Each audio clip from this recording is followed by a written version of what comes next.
Fala galera, eu sou o professor Lucas Pedroso e sejam bem-vindos à Sala de Arte. Esse vídeo foi pensado inicialmente para os meus alunos, e aqui eu vou apresentar algumas formas e técnicas de utilizar tanto a pintura como alguns elementos da escultura para produzir uma única obra. Mas pode servir para você também, professor, que está precisando de novas ideias para a sala de aula, ou outros alunos, outras pessoas interessadas em arte e que querem desenvolver aí uma nova técnica. A ideia desse trabalho surgiu após eu entrar em contato e esbarrar aí com as obras da artista russa Tania Gomelskaya. A Tania, que é uma artista conhecida por suas obras tridimensionais que fundem a pintura e a escultura. Ela cria peças que parecem saltar da tela, desafiando a distinção entre as duas disciplinas. O seu trabalho é caracterizado por formas orgânicas e surrealistas, muitas vezes incorporando elementos da natureza e do corpo humano. Gomelskaya utiliza uma paleta de cores vibrantes e técnicas mistas para criar texturas ricas e efeitos de profundidade. Suas obras convidam os espectadores a explorar a inserção entre o real e o imaginário, desafiando as percepções tradicionais da arte bidimensional. Mas não foi só a Tania que inspirou esse trabalho de hoje, outros artistas também apareceram para mim nas redes sociais. Acho que o algoritmo entendeu que eu estava gostando do tema e queria ver um pouco mais, e eu trouxe mais dois para vocês conhecerem e se inspirarem. Um deles é a Mila Ilingina, uma artista que é russa-americana e que trabalha, com esculturas florais de paredes.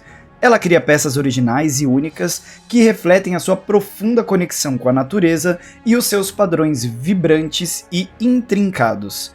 Ilingina trabalha com uma variedade de materiais para criar esculturas de parede que capturam a essência efêmera das flores, trazendo uma qualidade tridimensional à sua arte.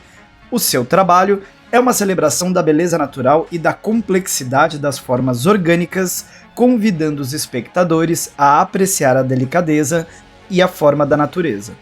Outro artista contemporâneo que também me inspirou é o Abu Myueni. Não sei se é exatamente assim que pronuncia o nome dele, tá? Que é um artista tanzaniano conhecido por suas pinturas que expressam a música através da arte. O seu trabalho é caracterizado por cores vibrantes e formas abstratas que capturam a essência da música e do movimento. O Myueni utiliza a pintura como uma forma de traduzir a experiência auditiva em visual, criando uma sinestesia entre os sentidos. As suas obras também misturam elementos tridimensionais e são uma celebração da cultura africana e da expressão humana, convidando todos os espectadores a experimentar a música de uma maneira visual nova. Bom, é o suficiente, né? Temos artistas aí incríveis contemporâneos. Eu vou deixar o link dos perfis de todos esses artistas aqui na descrição desse vídeo e eu indico que você se aprofunde no conhecimento das obras deles, e se você é um dos meus alunos, indico que você se aprofunde principalmente no trabalho da Tania Gomelskaya, que é a principal musa, digamos assim, do trabalho que a gente está desenvolvendo aqui hoje. E agora eu vou mostrar para vocês um tutorial passo a passo de como eu produzi esta obra, que também mistura as características da pintura e da escultura. Após aprender a utilização desses materiais, as técnicas que eu usei, você vai produzir qualquer imagem dentro dessa linguagem e usando aí a sua criatividade. Mas antes, não esquece de deixar o seu like, se inscrever no canal para acompanhar mais produções artísticas, mais conteúdo sobre arte. Se você é meu aluno, se você é professor, ou mesmo que você não seja nenhuma dessas pessoas e está interessado em arte, fica aqui na Sala de Arte que tem muito mais vindo por aí, tá bom? E dito isso, mãos à obra. Para começar, vale ressaltar que a lista com todos os materiais utilizados tá aqui na descrição do vídeo, tá, pessoal? A primeira parte da sua criação é fazer o esboço na tela do desenho da arte que você pretende criar. Esse esboço precisa ser feito muito de leve. Como vocês podem ver aí no detalhe, você precisa segurar o lápis com a mão suave, leve, fazer um esboço muito levinho, porque se você precisar apagar alguma parte, corrigir o desenho ou fazer qualquer tipo de alteração, além de você conseguir desaparecer com a parte que você não quer, o que te ajuda a não atrapalhar aí a criação da sua obra, você também evita de afundar o tecido da tela, o que pode estragar o seu trabalho. Além disso, se você utilizar muita força na hora de criar o desenho, dependendo da cor que você vai aplicar em cima, o lápis se sobressai a tinta e isso pode dificultar bastante com que você consiga executar a versão final que você pensou do seu trabalho, porque vai ter uma mancha ali, uma parte sobressaindo que você não queria que tivesse se aparecendo, né?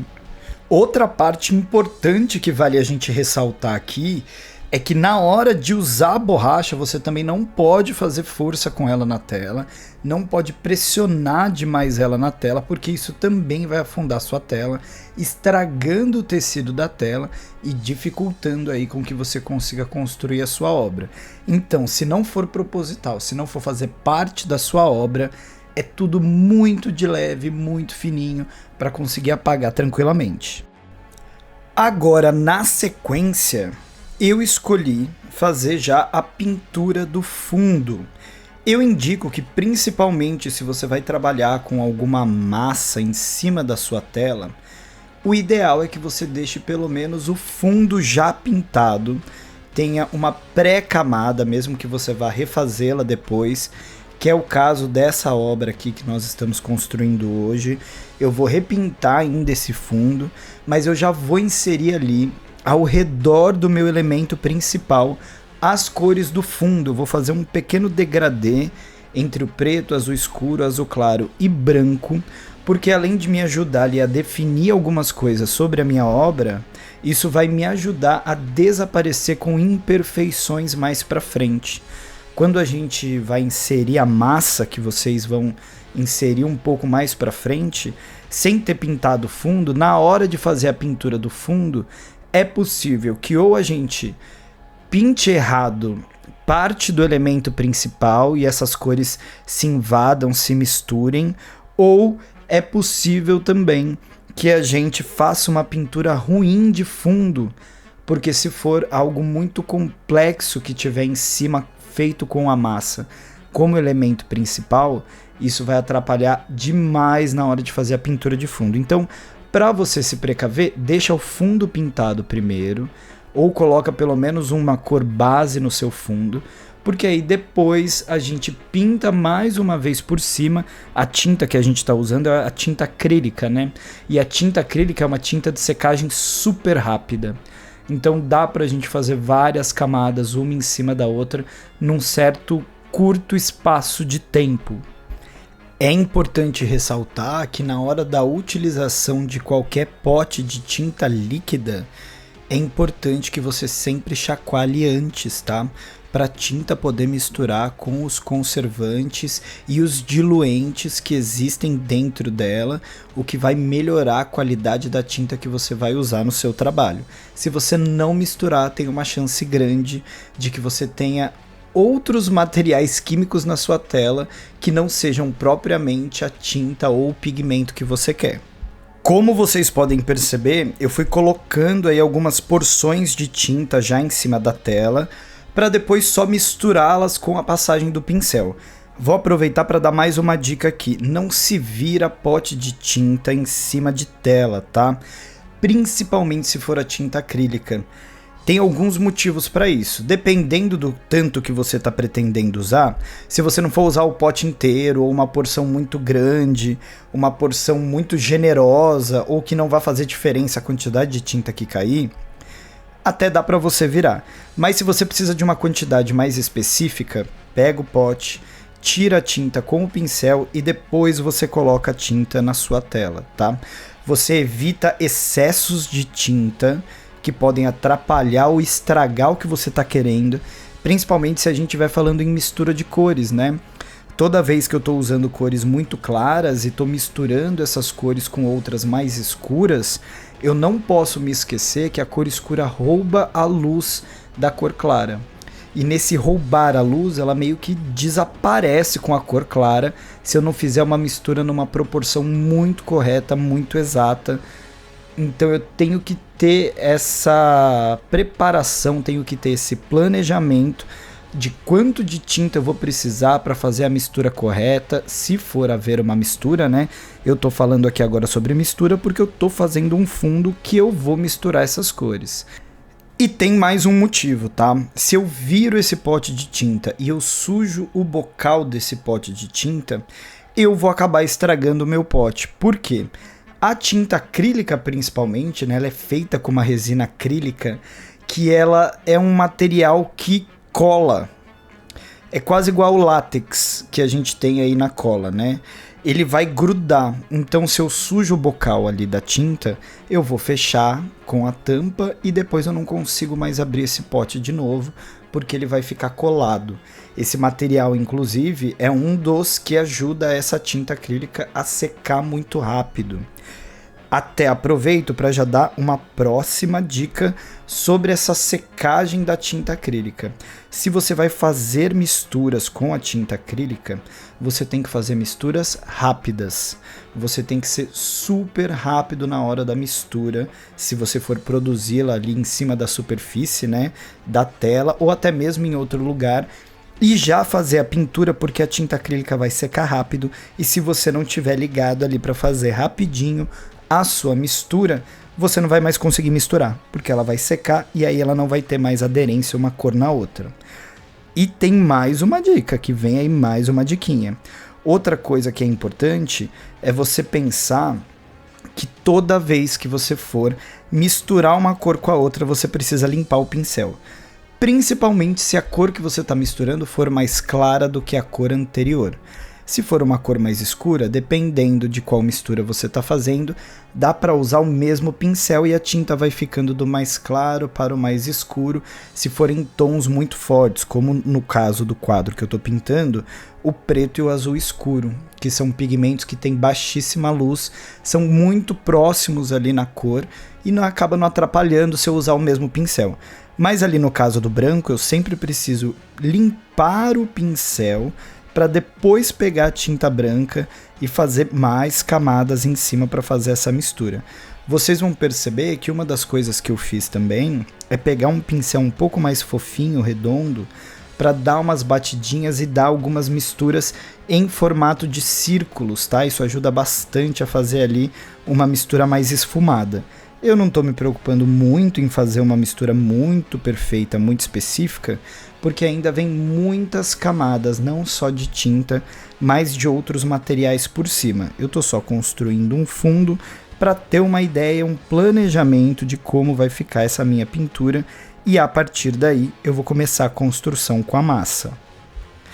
E para essa etapa da criação eu tenho duas últimas dicas para você. A primeira delas é: sempre pinte as laterais da tela, elas também fazem parte da sua obra.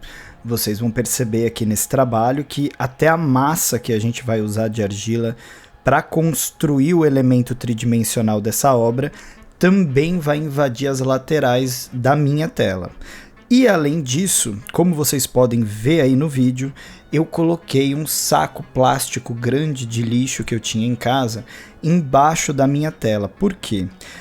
Mexer com tinta faz sujeira, principalmente tintas líquidas, né? E a gente vai mexer ainda com água, vai mexer com massa, vai cair muita coisa na sua bancada, no suporte que você está usando aí na sua casa. E a tinta acrílica, principalmente, junto com a massa, elas sujam, elas colam e elas mancham.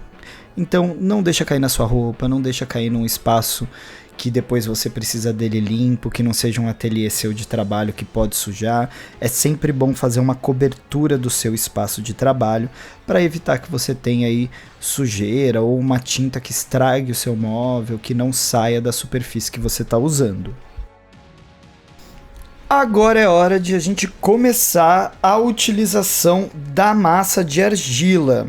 No caso desta obra, eu estou usando uma massa de modelar de argila, que ela foi produzida, né, para trabalhos escolares. Ela é da marca Utgut. Eu sempre uso essa. Se tiver alguma outra marca, eu confesso que nem conheço. Acho essa muito boa e sempre trabalho com ela. Para quem é meu aluno e está assistindo esse tutorial, sabe que esse é o material que eu pedi para vocês. E aí, como que a gente vai utilizar essa massa? Eu preciso ter um pote de água limpa do meu lado e eu vou tirar a massa do pote e toda vez que eu for utilizá-la, eu preciso molhar essa massa. Assim como uma massa de argila que não é escolar, né, uma massa comum, a maleabilidade dela e até mesmo a possibilidade de aderência, de ela grudar nos materiais, só vai existir se eu tiver com a massa molhada. Se eu tentar usar a massa seca, ela não vai colar na tela, ela não vai dar o formato que você quer e aí você vai ter muita dificuldade de trabalhar, isso se não ficar totalmente impossível.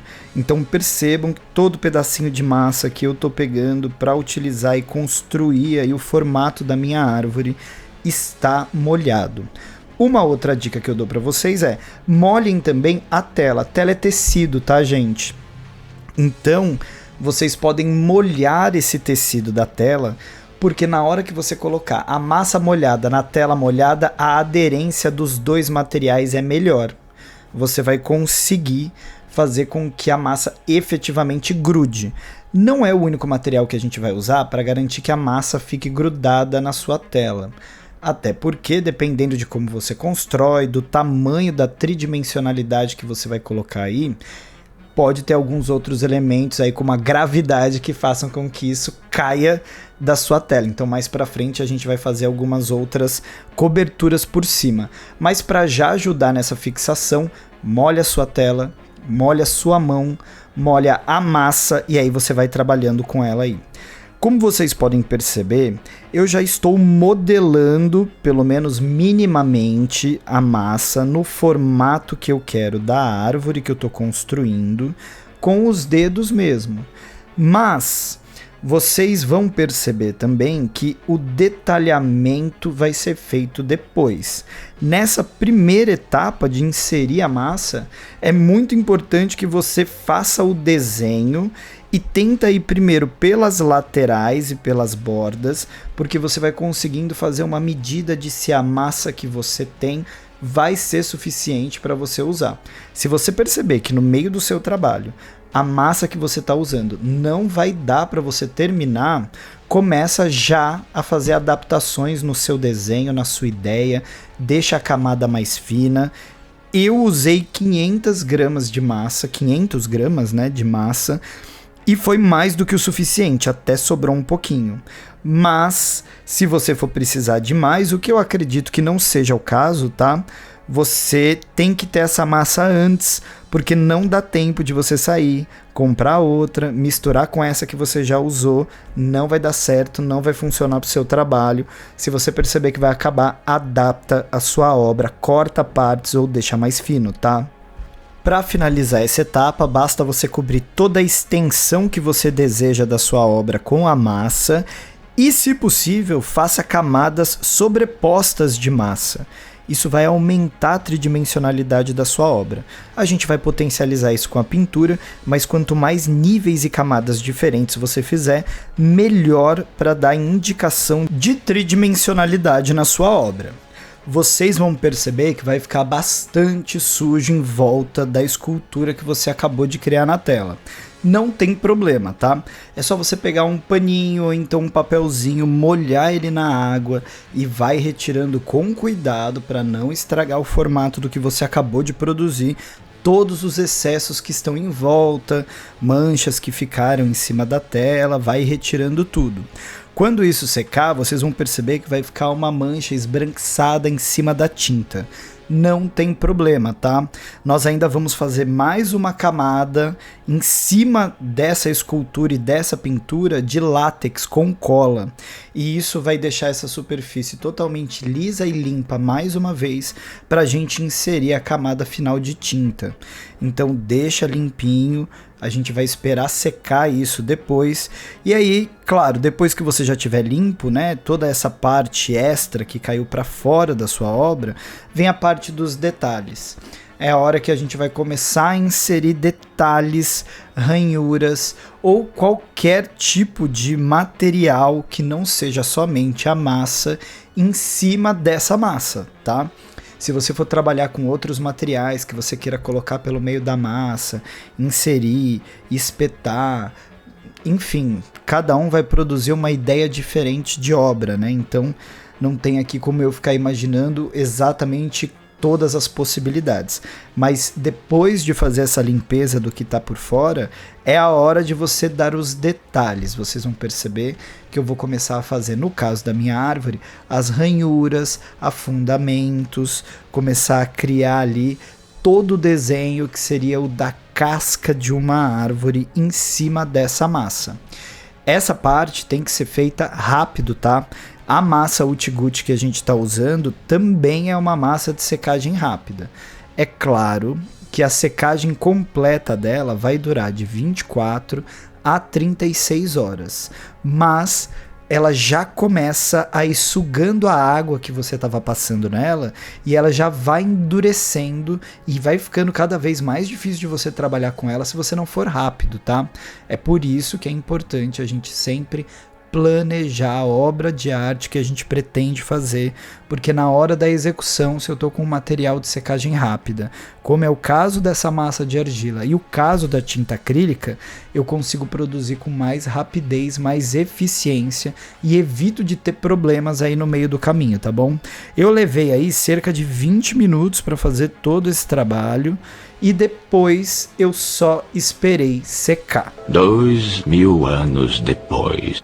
Eu aguardei então 36 horas, que é o indicado na embalagem da Uti-Guti como tempo máximo de secagem, para poder continuar a obra. Se você que está fazendo esse trabalho tem tempo, tem prazo para entregar, eu indico que você comece ele com antecedência, tá? Não deixa para fazer de última hora, porque você vai precisar aí de 3 a 4 dias para concluir a sua obra até o final. Eu fui passando então uma camada bem generosa de cola. Que cola? Cola líquida comum que a gente usa na escola, né? E essa cola ela é produzida à base de látex. Látex é borracha. Além dele ajudar a grudar e colar as coisas, ele vai criar uma camada poderosa, resistente de borracha em cima da massa que você fez e também em cima da tinta. Então pode passar no quadro inteiro, pode passar na massa, pode passar em cima da tinta, passa inclusive nas laterais e tenha em mente que você precisa ter atenção aos detalhes, tá? Vai cobrindo todos os buraquinhos, dependendo de qual é a construção 3D que você faz. Tem algumas partes que vocês vão perceber que vão se levantar do quadro, porque quando essa massa vai secando, ela vai diminuindo, né? Ela vai ficando seca e ela para de se expandir, na verdade ela vai se retrair um pouco. Isso vai criar bastante ranhuras, isso vai criar bastante divisões e quebras dessa massa em cima da tela, e aí a gente tem que estar pronto para corrigir esses erros. Nós temos uma outra estratégia para corrigir esses erros, além de passar essa cola, mas a gente vai usar essa estratégia um pouquinho mais para frente. Agora, nesse exato momento, é encher de cola. Foi aí na minha tela, foi pelo menos meio pote de cola que eu passei com um pincel mesmo, e aí eu aguardei por mais algumas horas para secar bem essa cola antes de poder trabalhar em cima da tela de novo. Depois que essa cola secou, é a hora de nós corrigirmos algumas imperfeições. Como eu falei para vocês, essa massa de argila ela vai secar e ela vai reduzir um pouco de tamanho, o que vai gerar na sua obra em cima de uma tela algumas ranhuras, vai quebrar, vai separar, tem alguns pedaços, dependendo da obra que você fizer, que vão ficar bem separados. Só que não adianta guardar nenhuma sobra de massa para tentar usar em cima dessa, porque não vai colar, tá? E depois que a gente abre o potinho da massa, ela seca, ela entra em contato com o ar e ela não funciona mais. Então a gente tem que usar um outro material para fazer alguma correção que a gente queira. Que material que eu gosto de usar, que é o que eu usei aqui nessa obra? Eu utilizei massinha de modelar, dessas infantis mesmo, né? Porém, É muito importante que essa massa seja na cor branca, porque isso não vai interferir no resultado final da sua pintura. Até porque dependendo do que você vai colocar de cor por cima, se você pretende usar uma cor clara e usa uma massa escura, mesmo com a camada de cola que você passou aí na sua tela, vai dar diferença de cor e isso vai atrapalhar bastante a execução do seu trabalho. Então a indicação é de que você use uma massa de modelar branca para corrigir qualquer detalhe que você ache importante. Algumas partes da minha árvore se quebraram e se separaram, sozinhas, tá? Sem eu mexer no quadro. Ele estava lá parado, secando, e esse é o processo de secagem da massa. Então agora eu peguei alguns pontos que para mim eram importantes e fiz a correção cobrindo com essa massa. Dependendo da obra que você está criando, essas ranhuras podem fazer parte. De repente você nem precisa consertar nada. Na minha obra, como é uma árvore e ela já tinha bastante ranhuras no seu desenho, eu precisei consertar apenas algumas partes, aproveitei para melhorar a modelagem de outras e o resultado final é esse que vocês estão vendo aí. Na sequência, eu preciso passar uma nova camada de cola, pelo menos em cima de onde eu coloquei a massa de modelar. Então, onde você fez qualquer correção, adicionou a massa de modelar, você vai passar mais uma generosa camada de cola e mais uma vez aguardar aí de 1 a 2 horas para secar bem antes de fazer a aplicação final de tinta. E chegamos à parte final da nossa obra. Finalmente é hora de você soltar toda a sua criatividade na pintura. Nessa obra em específico, eu escolhi fazer um contraste entre cores quentes e cores frias. Então, no meu fundo, eu tenho aí uma variação que vai do preto ao branco, passando por tonalidades de azul, e o elemento principal tridimensional, que é a escultura da minha obra, que é a árvore, vai ser feita com cores quentes e vai fazer aí um degradê que vai do amarelo neon super claro até o vermelho. O mais importante na hora de fazer a criação de uma obra tridimensional é a gente imaginar que não basta o formato ser tridimensional, mas a pintura precisa contribuir para aprimorar a ilusão de 3D. Isso a gente já descobriu aí desde a época do Renascimento artístico, onde a gente tem o surgimento da perspectiva, né, a linear principalmente, mas outras também, e a pintura de volume. É com a pintura de luz e sombra que a gente amplifica a percepção de tridimensionalidade, de profundidade na obra. Essa minha árvore, por mais que ela tenha elementos 3D, ela ainda assim tem uma profundidade razoavelmente pequena, porque a parte principal dela não é muito funda, não é tão realista. Então, para amplificar essa sensação de tridimensionalidade, eu vou ter que encontrar na minha obra quais são os pontos de luz e os pontos de sombra para ampliar essa percepção. Como que eu faço isso? Eu preciso decidir de qual ponto está vindo a luz na minha obra. E é a partir dessa decisão que eu vou escolher quais são os pontos iluminados que eu vou pintar com a tinta mais clara e quais são os pontos de sombra. Bom, na minha obra em específico, eu escolhi fazer a luz vir da parte superior e da frente. Então é como se ela estivesse vindo numa diagonal de cima para baixo na parte frontal da minha árvore. É por isso que as partes que estão mais avançadas, né, que tem um nível mais alto para fora do quadro, são mais claras, e as partes superiores da minha árvore também são mais claras. Uma outra coisa que a gente pode pensar na hora de fazer esse sombreamento é, se essa luz está vindo dessa direção que eu escolhi, quais partes de repente não teriam luz, ou em quais partes essa luz estaria diminuída. Uma boa cor para fazer sombreamento quando a gente está produzindo algo muito colorido é o marrom. Nós temos diferentes tonalidades de marrom, né? Temos marrons quentes, temos marrons frios, Eu gosto muito de produzir o marrom sempre fazendo uma mistura de cores. O marrom ele nada mais é do que o resultado da mistura das 3 cores primárias e dependendo da porcentagem de cada cor que você adiciona nessa mistura, você vai ter um marrom diferente. Então a mistura que eu escolhi fazer para essa obra é a de um marrom que vai ser a mistura do verde com o vermelho, para ele ficar um marrom quente. Eu já fiz um verde mais quente, porque eu usei um azul claro e uma porcentagem grande de amarelo. E depois eu pus uma porcentagem boa de vermelho para ter esse marrom quente. Considerando que a minha obra ela é de tons avermelhados, alaranjados e amarelados, esse marrom quente vai casar perfeitamente com o que eu estou produzindo. Se eu tivesse uma obra mais escura, de repente um marrom produzido de uma mistura de amarelo com um roxo frio fosse melhor. Se você é meu aluno, já falamos sobre essas misturas, mas se você não é, não se preocupa, porque em breve aqui no canal eu vou trazer vários conteúdos falando um pouquinho sobre a teoria das cores e como que a gente pode produzir praticamente qualquer cor a partir de misturas simples. Se vocês repararam nesse vídeo, eu utilizei apenas 5 cores diferentes para fazer as misturas e as produções. Então eu só usei azul, vermelho, amarelo, preto e branco. É isso que a gente precisa. Com essas 5 cores a gente produz qualquer outra que a gente quiser.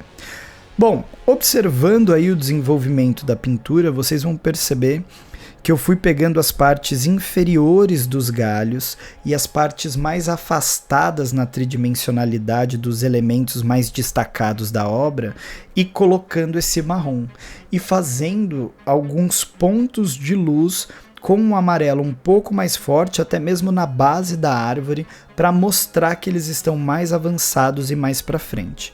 Então, quanto mais profunda for a sua ranhura dentro da tridimensionalidade que você produziu, mais escura pode ficar aquela cor, e quanto mais avançada, né, quanto mais destacada ela estiver aí entre os níveis que você produziu de tridimensionalidade, mais claro precisa ficar. Isso independente da cor que você for usar. Eu até escolhi em alguns pontos muito específicos colocar um pouquinho de preto para mostrar que aquele espaço era ainda um pouquinho mais fundo. Isso vai dar uma diferença boa no resultado final. Bom, com a pintura pronta, chegamos no fim da nossa obra. Vocês vão perceber que uma das coisas que eu escolhi fazer na hora de produzir o fundo da minha obra, que eu vou repintar, né, é fazer uma mistura de tintas utilizando uma esponja dessas que a gente usa para lavar louça. Porém, eu recortei um pedaço, eu tenho alguns pedacinhos, eu uso para fazer pintura, uso para fazer maquiagem. Isso é muito bom para ajudar a misturar a tinta e produzir um degradê melhor, tá? Ela vai dando aí essa característica de mistura de tinta, é uma técnica boa. Se você pretende fazer degradê, eu te encorajo a tentar utilizar essa ferramenta, esse elemento.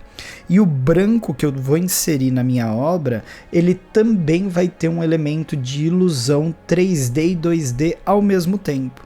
Porque eu vou colocar esse branco como um elemento bidimensional, porém, na verdade ele vai parecer bidimensional, mas ele vai ser tridimensional, porque ele possui textura, porque eu estou usando uma quantidade muito grande de tinta, mas é uma textura muito fina, uma camada muito leve dessa textura, e isso vai se misturar com a tridimensionalidade da obra de uma forma em que a intenção é que ao mesmo tempo que esse branco pareça apenas uma continuação do degradê do fundo, se transformando num céu mais claro, ele também possa sugerir que é a copa da árvore feita em branco, que seria o tom mais claro após o amarelo neon que eu usei no topo da minha árvore. É complexo, tem uma ideia boa aí por trás disso, e você pode utilizar todas essas dicas, todas essas ideias para produzir a sua obra também. Gente, venho do futuro, depois da obra terminada, inserir aqui mais algumas técnicas porque o meu celular infelizmente parou de gravar no meio da pintura do quadro. tem algumas técnicas que eu usei para finalizar minha obra. A primeira delas é inserir uma quantidade grande de água numa porcentagem pequena de tinta para poder fazer um pontilhado que cria uma textura no fundo da minha obra.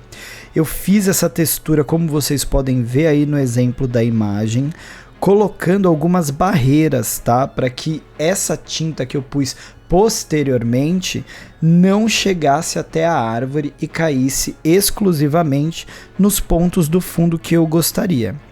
Outra técnica que eu usei é essa que vocês vão acompanhar agora. Eu deixei uma porcentagem de água com tinta grande cair no meu quadro. O que eu fiz? Improvisei. Transformei isso em uma lua. Assim como vocês viram no exemplo, eu peguei o pincel, fiz um círculo com aquela mancha de tinta e acabei criando uma versão da lua na minha obra. Outra possibilidade, ao usar essa técnica de espalhar tinta, é você trazer algumas linhas para fora dos pontos maiores que tem água e tinta, que vão parecer estrelas. Principalmente se você estiver trabalhando com o céu, essa é uma técnica boa de ser utilizada, tá? Apresentei aqui então alguns elementos que faltaram para vocês compreenderem a versão final da obra, que vocês vão poder observar agora.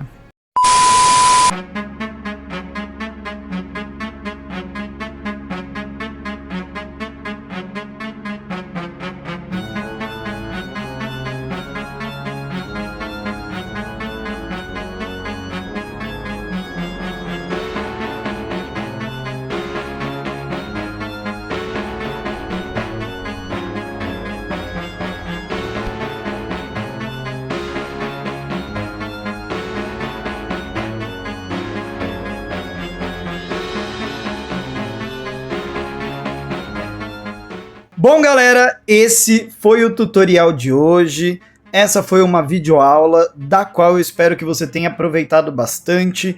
Espero que todas as explicações, as dicas e as técnicas sirvam para que você aí na sua casa consiga produzir a sua versão totalmente original de uma obra que mistura a linguagem da pintura com a escultura. Se você é professor ou professora, espero que esse tutorial, essa videoaula te ajude no desenvolvimento do seu conteúdo e, independente de quem você seja, se você chegou até aqui, viu esse vídeo até esse ponto, é porque está interessado, interessada nesse conteúdo que eu levei 4 dias para fazer, tô merecendo aí uma valorização, hein? Então, não esquece de deixar seu like, não esquece de se inscrever no canal, porque a sala de arte está aberta e vem mais obra, vem mais conteúdo, vem mais aula por aí. Espero por vocês, um beijo para todos e até mais!